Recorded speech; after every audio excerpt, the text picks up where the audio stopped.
And welcome everybody to the Singapore Grand Prix. Hot, humid, hard, extremely durable, but not necessarily for all race drivers, especially Ocon, Perez, Leclerc. Can't remember any of the others at the back. Okay, so a fascinating race. I've got to say, it was all over on Saturday. We didn't really need the race on Sunday, but nonetheless, we had it. And it was a fun race. I thought it was interesting as Singapore normally gets, which is not to say very. However, there we go. So for me, the race weekend went. Lewis did an outstanding job, considering, it's reckoned his car isn't quite as good. I'm not sure. Maybe they're equal. I would say they're equal. And Lewis just did a superb job in qualifying. Did one of the laps of the century, as far as I'm concerned, especially around what is a bumpy and very tricky street circuit. So yeah, just showing once again that he has testicles the size of some dwarf stars. And yeah, he went on to dominate the race from the beginning, straight off the grid into first place, and never looked back, which is weird because the Mercedes does have wing mirrors. So unlike the the Italians' first rule of motor racing? Yeah, is that right? Yeah. What's in the rear view mirror doesn't matter because it's behind you. Yeah, you just throw away the rear view mirror. You don't need it. Yeah. So yeah, brilliant. A fantastic race, one for which I thought we wouldn't. I was very surprised, very, very surprised at how it went. Did you think Ferrari made any mistakes, or were they just unlucky? No, I don't know. I think they made a couple of mistakes, but I'm really interested in how you can define it an interesting race. I mean, is it a fantastic race or something like that? Oh, it's a fantastic race. I mean, there's no doubt about it. Anytime Lewis beats Sebastian like that, it's a fantastic race. Oh, okay. Oh, no. I mean, it's okay. I mean, I'm just asking what your standards are because, low. Personally, I think I fell asleep a couple of times. And I remember I was looking for the, I don't know if it's the right word, you can correct me, the hearse. Is it the hearse? The one that you put, the dead body, everybody follows. Yeah, I was looking for that.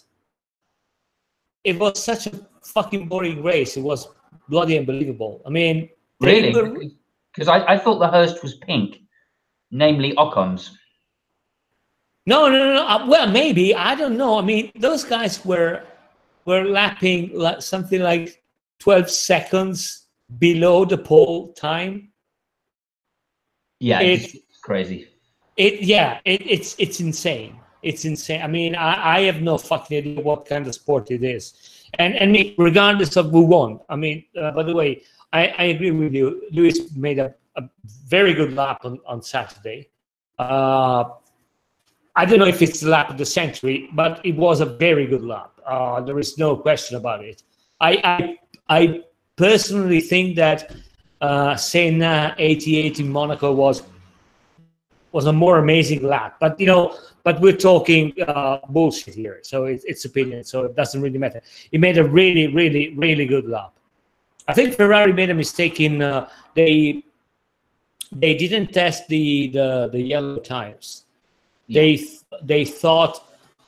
I mean, the rationale wasn't that bad in insight. I mean, having seen how the race developed, they put all their cards on getting the pole. Yeah.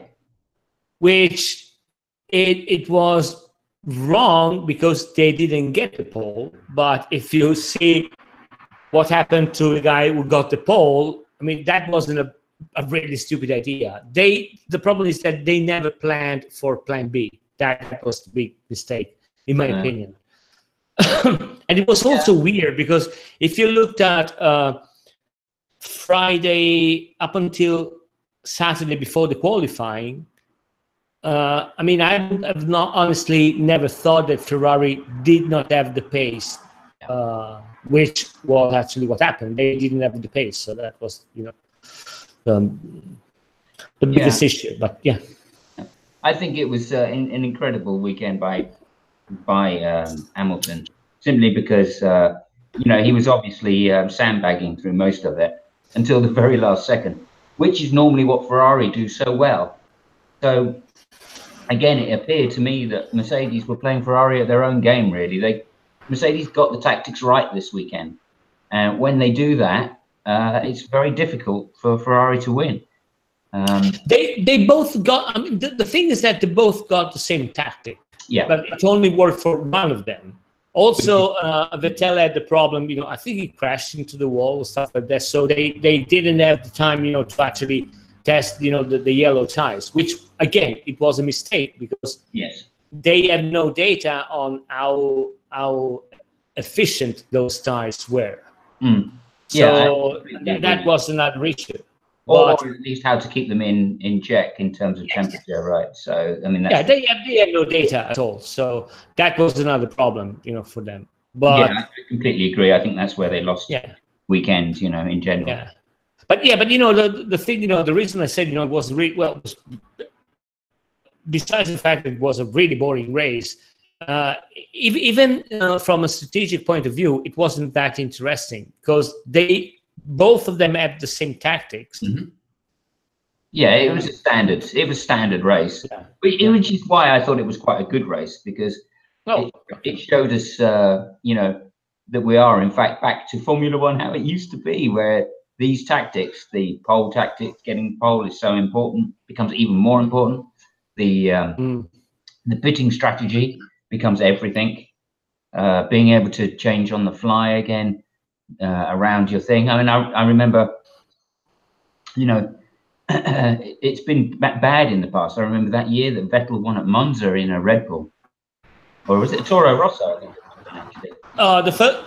The first victory was in a Toro Rosso. Yeah, it was Toro Rosso. Yeah. And he simply did that by by using tire strategy better than anybody else. It's not that the car was better or he drove better. Literally, it was tire strategy that year, and at least we haven't got that this year. At least they have sorted the tires out, so they're fairly even, which I am pleased about. So I thought it was going to go Mercedes' way completely, and I'm glad it hasn't. No, I mean I understand your point of view. It's not that they don't. I just I disagree on what I think it makes a nice race. That's the point. But again, I'm not saying I'm right, you're wrong. It's two different approaches. The only thing which is really bothering me is, and we talked about it, I think at the beginning of the season, even probably last season, is the fact that I mean, you're always complaining about the tires, and you have a point. I told you have a point. Even if I say, well, everybody's got the same tires. They're all shit tires, but they got all the same tires. Yeah. There is also the fact that I think these fuel management shit is fucking insane. The fact that they only have so many engines for the season. It's basically Le Mans. It's not F1. When you see Bottas, which is basically coasting for 2/3 of the straight because he doesn't have enough fuel to finish the race. It was the guy which I think was Bottas, who was the guy which stayed behind Hülkenberg for I don't know how many laps. Was it Bottas? I think. Hülkenberg. I can't remember offhand. Sorry. Well, I mean, I remember there was a point. I don't know if it was Bottas or Shirotkin, maybe. Perez got stuck behind Shirotkin for. No, there was. I think it was Bottas, which he couldn't pass Hülkenberg. Wow. Because he had to try to pass it in a smart way, not with the engine and with the car, because he didn't have enough fuel. You can see he's like constantly blinking 2/3 of the straight. He was, lift and coast all the straight. I mean, to me, that's not even funny anymore. Yeah, I would agree. Yeah, I would agree. Although, again, most of these restrictions came in to try and improve racing because of some way that they were racing at the time, right? Remember back when they were doing when they came up with these fuel restrictions, of course, the rigs were very different and there were more gimmicks on the car to help overtaking. we were getting like 70 overtakes a race. No, you're right, but I think there is a difference because fuel management has always been part of F1. That's a fact. You're right, but I think it's different if you have to manage fuel because you put less fuel for you to be faster, and then you have to manage fuel. But this year is because the amount of fuel which goes in the engine is regulated. The amount of fuel you can put inside is regulated. So it's not fuel management because you want to have an advantage or because it's a strategy. It's because they do not have enough fuel. Yeah, I mean, you can put more fuel in there, right? You can put more or less fuel in, and maybe, and I don't know this, maybe they'd underfueled Bottas's car too much, and they were expecting longer safety cars. Well, no, because everybody had the same problem. If you see the lap times, everybody was about 10 to 12 seconds below the lap time, the pole time, which is insane. I'm not expecting everybody to race, the pole time every single lap, but it can't be 10 seconds, right? I agree. Even more than 4 seconds is starting to get a bit tedious. Yeah, and that's why I think next year they're gonna revisit the fuel rule. I think they will have more fuel on board because now it's getting ridiculous. Yeah, but I don't know. I mean, I don't know. I mean, it sounds to me also like the engine manufacturers would want restricted fuel, and if that's the case, we've got a bit of an issue, haven't we? It's all this big thing about reducing the costs and all of that. I think the idea is not bad on paper, but now it's they bring it a little bit too far. That's not F1 anymore. I mean, it's still F1 because the engine manufacturers are having to make engines which are more efficient. Well, I mean, F1 is cars which. Well, I mean, again, we're talking, peanuts here. But to me, F1 is people racing every single lap as fast as they can. Oh, okay. That's not Formula One to me. Yeah. Okay. I mean, I go back a little way, shall we say, when you couldn't race a car 100%, right? I mean, it was only during the Schumacher era that started happening, really. Okay, maybe occasionally you did, but I mean, going back into the 80s, you never used to race the car 100%. Prost was famous for saying, "You won't win races, you won't win championships by doing that." Well, on the other hand, Ferrari was famous because he was getting. He said that every racing car that they make, which doesn't break down after the finish lap, in the coasting lap when they get back to the pit. Yeah. If the car doesn't break in that lap, I mean, we made a mistake.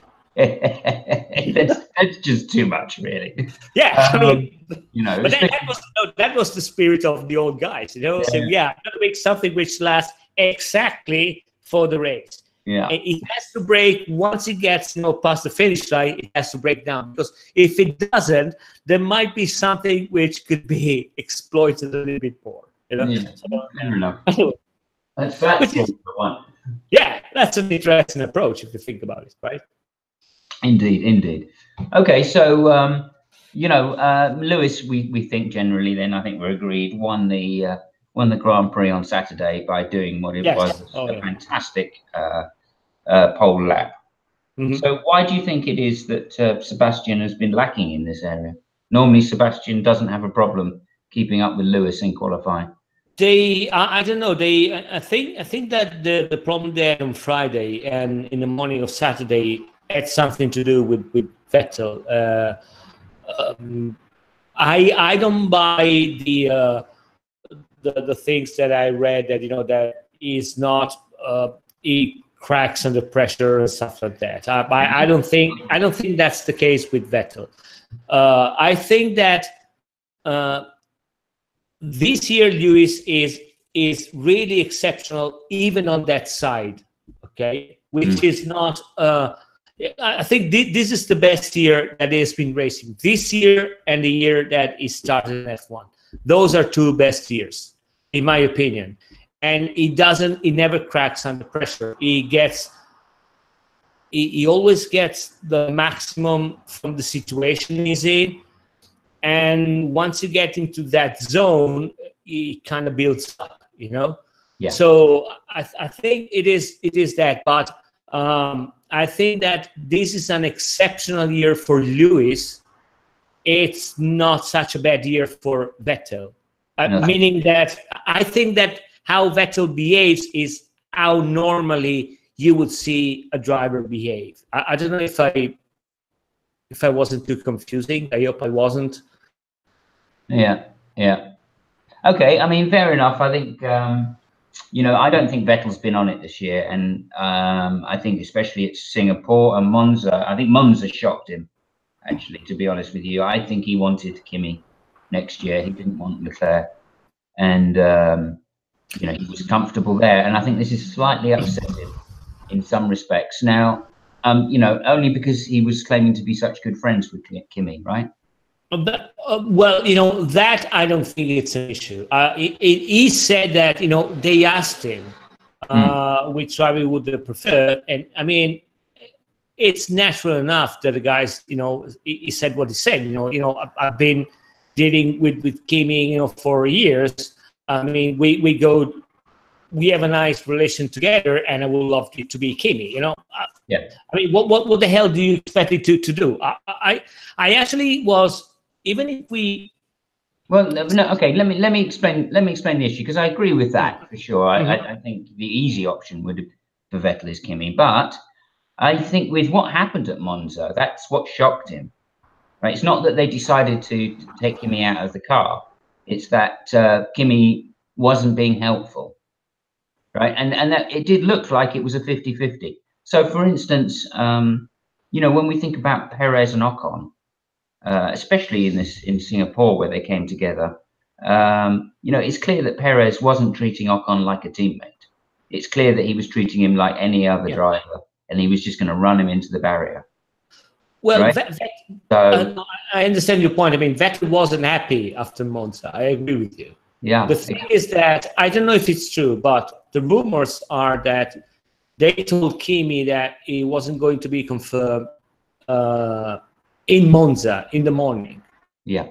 So Kimi being Kimi and being like any other racing driver, saying, "No, well, fuck it. I'm racing for myself." That's. I don't know what people expected it. Now, if you tell me that probably was a mistake, I might even agree with you. Yeah. But again, the only good thing I can see out of this whole situation, and I'm sure you will agree with me, is the fact that I was, even if we said it way before that Leclerc was going to go on Ferrari. I mean, you remember that we said it months ago. A long time ago, like 3 races ago. Yeah. Yeah. I was still, not surprised. I was happy I was right, but at the same time, I was also blown away by the huge balls that Ferrari had to get a very young driver. Yeah, that's not something that you see every time. Yeah, and so this is my thing. I think Ferrari have made a huge mistake here, right? They've potentially thrown away this year's drivers and drivers and constructors championship. Yeah, maybe by pissing Kimi off, right? If Kimi decides that he's just going to go 50-50, Vettel has to back out every single time because he's the title contender. So they've deliberately chopped some of Vettel's advantage away now. Also, the fact that Ferrari had been very good up to that point of using both cars to get Vettel to the highest position. Well, it seems like Kimi might not play that game. I'm not saying that they can't bribe him and he won't do it for the rest of the season. Kimi's not a reasonable person, but they haven't helped themselves. And then the second point is that in taking Leclerc, they've potentially also thrown away next year's constructors title. Right? So I'm really, really dubious about whether it's been a great idea to do this or not, considering how many times they've come second in recent years. I think this is a huge gamble and it's a huge throw of the dice for Ferrari. Go ahead. No, I understand. I think there are two ways to read that situation. The first one might be, I'll try to be gracious towards Ferrari. Okay, I'm not completely buying what I'm going to say, but I'm just trying to find an explanation. I think that before Monza, they were pretty sure that Vettel was going to win. Given everything which has happened, he had the best car. Let's not forget that Vettel made a mistake in Monza. He should have let Hamilton go, in front of him, because he had the pace to overtake the guy. That was proven. Okay, so they were probably sure enough that after Monza they would have kind of an advantage. So having Kimi or not, it wouldn't make that much of a difference. Now things didn't went according to the plan, and that backfired. So again, I'm trying to find some reasons behind it. The thing with Leclerc, you might be right, but again, I'm not that much worried of the danger that you said, that they probably throw away next year too, because that might be right. I'm way more pleased by the fact that since they took Villeneuve, Gilles Villeneuve, that's the first year that they made a serious bet on someone fairly new. Yeah. And I love it. I can't, even if my brain says that's a mistake, I'm so glad that they did. Yeah, I mean, I can see that, and for so many years, Ferrari have tried to play this part safe, and I'm glad they haven't as well. And, there is also the fact. Sorry, I interrupted you. I'm sorry. No worries. There is this last point. I'm also glad by the fact that this year's Ferrari is a nice car. Okay, so if they don't bet on someone new and fast this year, it's going to be a problem, because you can't have a young man with a bad car that you got to develop. Yeah. So this is a good thing. And let me be a little bit of a dick here. Compare what Ferrari did next year with what Mercedes did. They're basically burning Ocon, which is their driver, okay, and he's a very fast driver. He probably will not. I don't know if he's going to have a car next year. No, but and they decided not to take the guy, to basically burn the guy and take in Bottas. So if you compare the two things, again, it's probably a tactical mistake. But you got to give Ferrari, as you said, before about Lewis, they have huge testicles for next year, right? Oh, absolutely, and it's unlike Ferrari to do this. So that's the thing. But I would say it's a mistake, because by the time Leclerc gets bedded into the team properly and everything's, he becomes the proper number 2 driver, or a proper equal driver, I should say. Right. The regs are going to completely change again. And so he might find himself in a car he doesn't like to drive, right? Just like Kimi did, right? When he was outing with Ferrari, they changed the regs on him, and suddenly front wings got restricted to the point where Kimi couldn't drive the car anymore. I say that loosely, right? Obviously, it's a gamble, See what happened with Verstappen.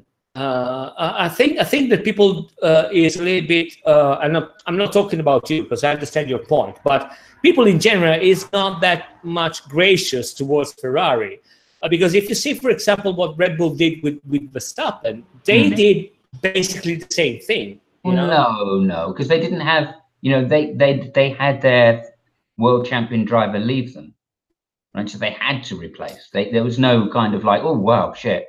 We've got a choice here. We can have our only previous world champion still alive, virtually. Oh well, we can have this young guy from France or Monaco, I should say. And so I just think it's a different situation in that way. Red Bull could afford to throw the dice.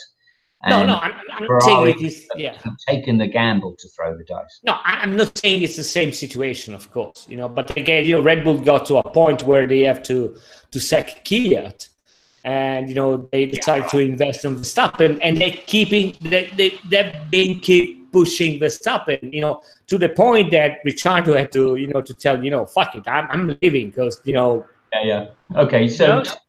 Just to say, wild heart in the side there, saying, of course they've got huge testicles. They're Italian. Yes, I mean I can vouch for that. I can show you my testicles right now. We say huge, but they're not actually that big. It's just they're very hairy. So I just want to throw that. I can show you my testicles right now. So no, thank you. We'll give that a miss. I can do it. If any of the ladies out there want to, of course there aren't any ladies. This is an F1 show. Okay. Okay, so we won't be seeing your testicles. However, yeah, so I think, I personally think Ferrari made a tactical error. However, I appreciate that, this will bed Leclerc as a #1 driver quicker, and probably by 2021, which is probably what they're looking at. So I don't think it's a bad move necessarily.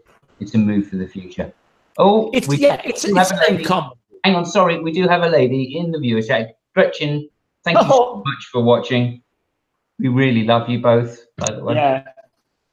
Gretchen, she's my favorite. Yeah, me too. No question about it. Okay, yeah. So, I think, calculated risk by Ferrari. It's exciting and it makes it exciting. But I do think they may have shot themselves in the foot for a little while. The advantage does this. What kind of thing do we think is going to happen to Sauber now, though? Right, if they're losing Leclerc. Sauber, they got Kimi. Sure. Yeah, they got Kimi, and to have a Ferrari off driver. No, in Sauber they will probably they will have Kimi for 2 years, and they will probably have Giovinazzi. Right. I think this is a huge error again. The reason I think it's an error is because Kimi relies so much on front end downforce, and next year they're reducing that. So I think the car is going to get harder to drive, not easier.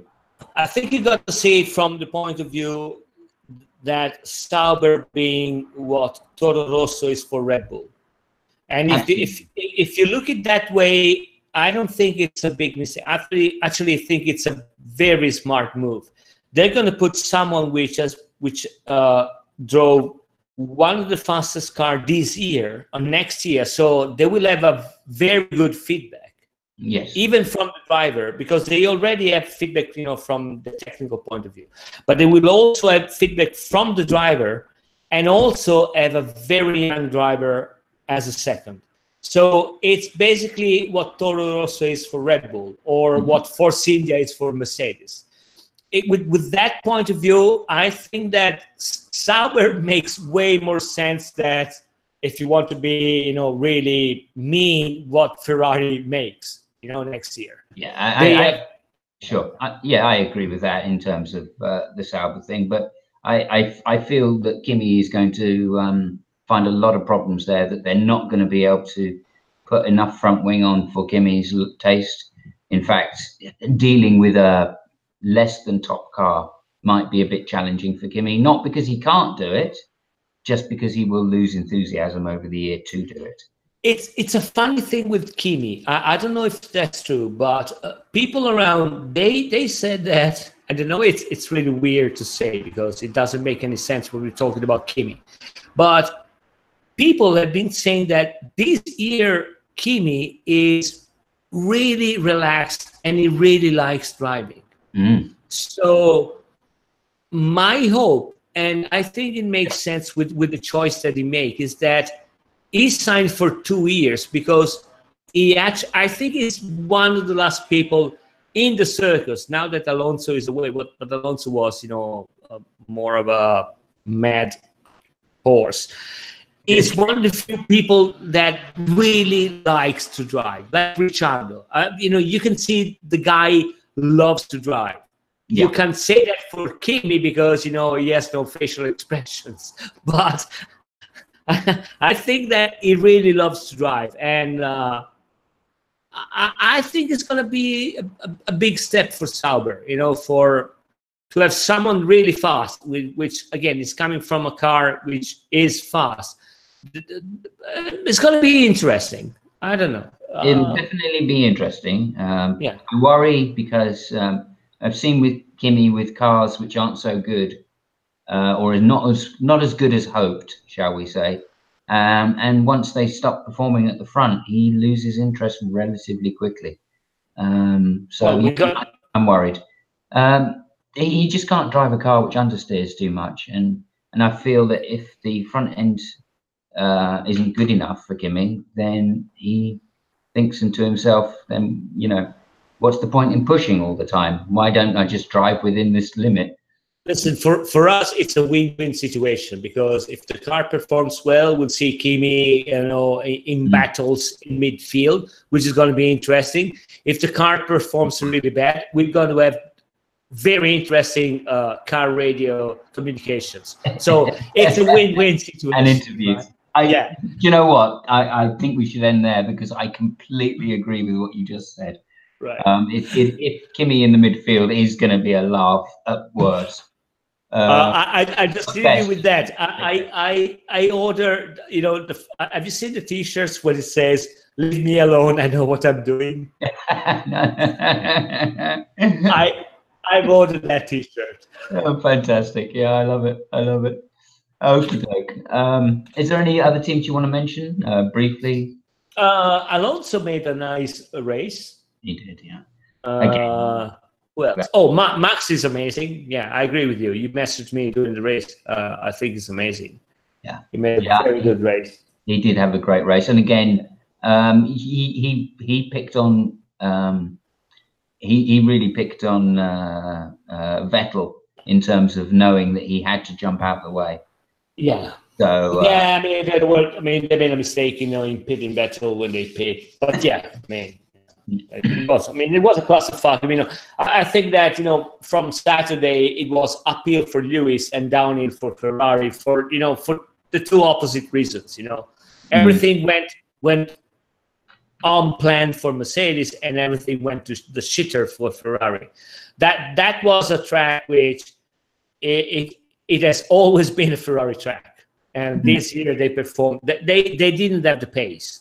So yeah, I mean, it was a big problem, but well, maybe they did have the pace, but maybe Lewis was just a bit special. Oh no, I'm talking about the race pace. I see. Yeah, no, you're right. Yeah, absolutely. Okay. Anyway, yeah, I think that's all good. I'm really excited for next year now. I think that's the Ferrari change has made quite a bit of difference. It also means that there'll be maybe their number one, number two drivers. I think Leclerc will definitely be number two. Oh yeah, first year at least, anyway. So I think maybe that's why they chose to do it, because they think next year they will get the drivers if they do the change this year. Maybe behind the scenes, Kimi had been a little less compliant to being a number two than everybody was just giving him, was taking for granted. So. Yeah, I don't know if that's the reason. I mean, Kimi, I think he's third in the championship still, I think. Yeah, he's some way behind Vettel, though, isn't he? Yeah. I mean, it's still third, so... Yeah, again, a top two car, you'd expect him to be right there. Right. I'm not sure that's hugely impressive. I think with, I don't know. It's going to be an exciting end to the season. That's no doubt about that now. Oh, yeah. I don't think Lewis is going to have it his own way. And, we can be pretty much guaranteed that someone's going to take Lewis out in the next few races. So maybe it's only a 15-point gap, in which case that's 2 races. So, it's not going to be over. We're not going to know that it's over for another 3 or 4 races at least. Yeah. And it'll be close. Yeah, I mean, I'm not losing my sleep, but yeah, you're right. Yeah, likewise. I'm trying not to get too excited. Yeah. This is actually going to do it again, which is huge. I mean, 5 world championships. Right. A lot of people have got 4. Not many people have got 5, and it's closer to Michael. I would say equal to Michael on the number of legitimate championships, but nonetheless, that's another story. Other story. Yeah, I don't know that. I mean, you know, that's a conversation I don't usually, you know, want to engage, but not because I like one guy more than the other. I think it's when you try to compare people, you know, from different eras, it's so, I mean, it's so fucked up. I can't even wrap my head around it, you know, honestly. Sure, I would agree that it's you know, especially with the changing regs every year. Yeah, And yeah. thing. However, Anyway. I think numbers speak volumes. You know, Oh, yeah, of course. Michael's got 7 world championships, and you know that means he's a damn good race driver. Whatever you want to say about him. Oh, yeah, no, of course, of course. I'm just saying, you know, that it's difficult. You know, sometimes, you know, what I'm saying is that there might be times, you know, where having, you know, one world championship is way more than having 3, you know, in some other eras. I completely agree. So that's why I said it's difficult, you know. Yeah. Yeah.